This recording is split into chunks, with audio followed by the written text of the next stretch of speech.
Congress, BJP, NPP, BSP के साथ साथ बाकी पार्टियां कितनी अमीर हैं, इनके पास कितनी प्रॉपर्टी है और क्यों कांग्रेस को क्राउड फंडिंग की जरूरत पड़ी, इन सब पर बात करेंगे इस वीडियो में।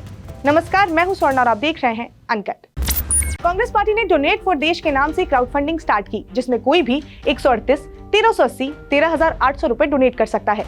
ये तो अब तक आपको सबने बता ही दिया होगा, लेकिन क्या आपको ये पता है कि कांग्रेस और उसके अलावा बाकी पार्टियां कितनी अमीर हैं?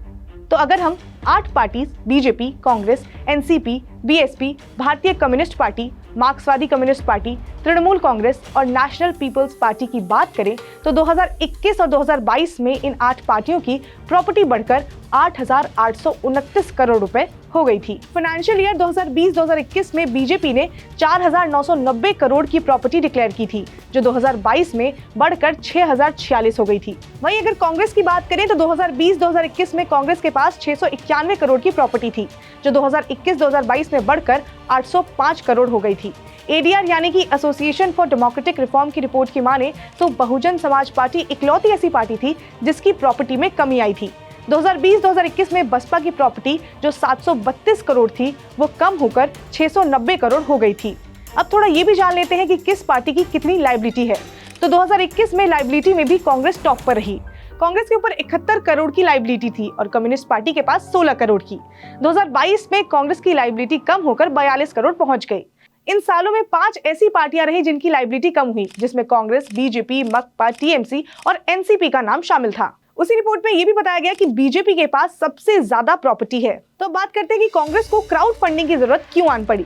तो इस तरह के मेथड से कांग्रेस अपना 2 काम करना चाहती है। एक तो पैसे इकट्ठा करना, क्योंकि 2024 में लोकसभा के चुनाव होने वाले हैं और पार्टी को फंडिंग की जरूरत है। कई ऐसी रिपोर्ट्स में बताया गया है कि कांग्रेस पार्टी में फंडिंग की कमी हो रही है।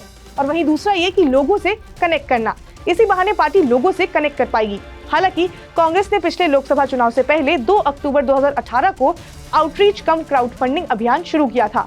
हालांकि इस अभियान को जमीन पर ज्यादा गति नहीं मिल पाई थी और इससे पार्टी को उतना फायदा नहीं मिल पाया था।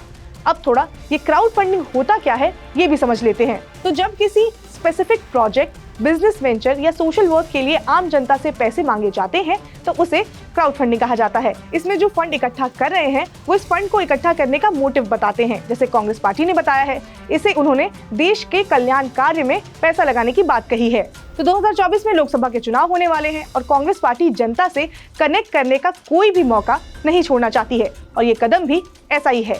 इसमें कांग्रेस जनता से सीधे तौर पर कनेक्ट होगी। भारत जोड़ो यात्रा में भी हमने देखा था कि कैसे कांग्रेस पार्टी ने सीधे तौर से जनता से कनेक्ट किया था। अब देखना ये होगा कि इस कदम का कांग्रेस को फायदा होगा या नहीं। खैर, जो भी होगा हम आपको अपडेट देते रहेंगे। आप जुड़े रहिए अनकट के साथ। इसके साथ ही अगर आपको वीडियो पसंद आई हो तो लाइक करें, शेयर करें, सब्सक्राइब करें अनकट को।